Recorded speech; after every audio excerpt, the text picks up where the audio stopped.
추운 성경입니다.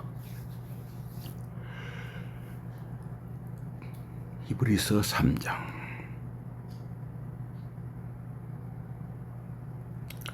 그러니 하나님의 부르심을 함께 받은 거룩한 형제자매 여러분, 예수에 대해 깊이 생각하십시오. 그분은 우리가 사도이며 대제사장이라고 고백하는 분이십니다. 예수께서는 모세가 하나님의 온 집을 위해 성실하게 일했던 것처럼 당신을 세우신 하나님께 충실하셨습니다.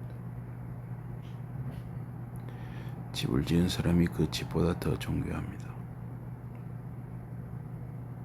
그러므로 예수께서는 모세보다 더 큰 영광을 받으실 자격이 있으십니다.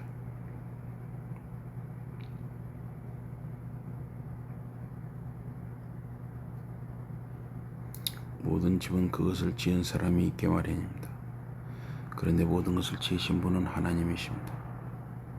모세는 종으로서 하나님의 온 집에 성실하였으며 장차 하나님께서 말씀하시려는 것을 증언하였습니다. 그러나 그리스도께서는 아들로서 하나님의 온 집을 다스리는 데 성실하셨습니다. 우리가 용기와 소망을 굳게 붙들고 있으면 우리는 하나님의 집입니다.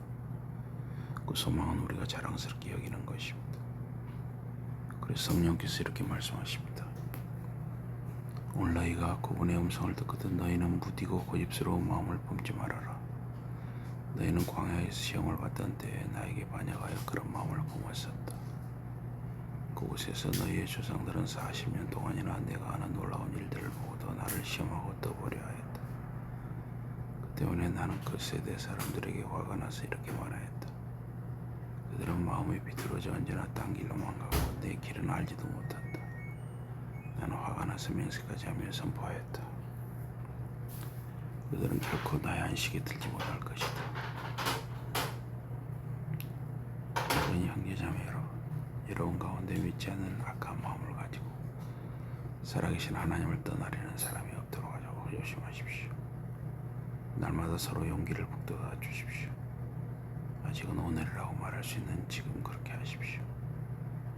그래야 여러분 가운데 어느 누구도 죄의 속임수에 넘어가 무디고 고집스러운 사람이 되는 일이 없도록 하십시오.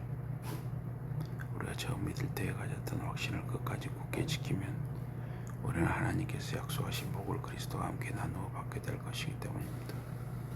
성경에 이런 말씀이 있습니다. 오늘 너희가 그분의 음성을 듣거든 반역했던 그 사람들처럼 무디고 고집스러운 마음을 품지 말아라. 그런데 그 말씀을 듣고도 반역을 한 것이 누구였습니까? 모세가 이집트에서 데리고 나온 사람들 모두가 아니었습니까? 그리고 하나님께서 40년 동안 누구에게 화를 내셨습니까? 죄를 짓고 그 몸이 죽어 광야에 쓰러진 사람들 모두에게 화를 내신 것 아닙니까? 하나님께서 누구에게 당신께서 약속하신 안식에 결코 들어오지 못하라고 맹세하셨습니까? 하나님께 복종하지 않은 사람들에게 하신 것이 아닙니까? 그러니 우리는 그들이 믿지 않았기 때문에 안식으로 들어가지 못했다는 것을 알 수 있습니다. 히브리서 4장입니다. 그러므로 하나님께서 안식에 들어가게 해주시겠다는 약속이 아직도 남아있는 동안에 여러분 가운데 아무도 그 안식에 들어가지 못하는 사람이 없도록 두려운 마음으로 조심하십시오. 이스라엘 백성에게도 우리에게도 기쁜 소식이 전해졌습니다. 그러나 그들이 전해 들은 말씀은 그들에게 아무 도움이 되지 못하였습니다. 그들은 기쁜 소식을 듣고 그것을 믿음으로 받아들이지 않았기 때문입니다. 이제 그것을 믿은 우리만이 하나님의 안식에 들어가 쉼을 얻을 것입니다. 하나님께서는 믿지 않은 사람들을 두고 이렇게 말씀하셨습니다. 그래서 나는 화가 나서 이렇게 맹세했다. 그들은 결코 나의 안식에 들어가 쉼을 얻지 못하리라. 사실 하나님께서 세상을 창조하셨을 때 모든 일을 다 마치시고 그 뒤로 쉬셨습니다. 성경 어디에선가 일곱째 날에 대해 이렇게 말하고 있습니다. 그리고 일곱째 날에 하나님께서 모든 일을 마치고 쉬셨다. 그럼 위에서 말한 다른 구절에서는 그들은 결코 나의 안식에 들어오지 못하리라고 하셨습니다. 전에 자기들에게 전해진 하나님의 기쁜 소식을 들었으나 순종하지 않은 사람들은 하나님의 안식에 들어가지 못했습니다. 그러나 어떤 이들에게는 들어갈 기회가 아직도 남아있습니다. 그래서 하나님께서는 당신의 안식에 들어갈 또 다른 때를 정하셨는데 그때가 바로 오늘입니다.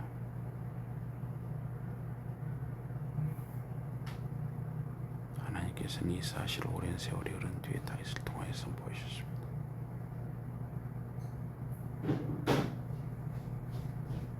바로 앞에서 말한 성경 대목에서 이렇게 말씀하셨습니다. 너희가 그분의 음성을 듣거든 무디고 고집스러운 마음을 품지 말아라.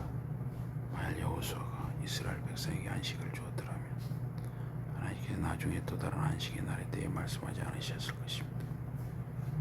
그렇다면 하나님의 백성에게는 일곱째 날의 안식이 이미 이루어진 것이 아니고 앞으로 다가올 일로 남아 있습니다. 하나님의 안식에 들어가는 사람은 하나님께서 당신의 일을 마치고 쉬신 것처럼 그도 자기 일을 마치고 쉬는 것입니다. 그러므로 우리는 그 안식에 들어가도록 있는 힘을 다해 노력합시다. 아무도 옛날 사람들처럼 순종하지 않다가 떨어져 나가는 일이 없도록 합시다. 하나님의 말씀은 살아 움직입니다. 그것은 양날 칼보다 더 날카로워서 정신과 영혼을 갈라내고 뼈마디와 뼈골을 갈라내기까지 꿰뚫고 들어가 마음에 부은 생각과 속셈을 자세히 살핍니다. 이 세상의 어느 곳도 그분의 눈길을 피할 수 없습니다.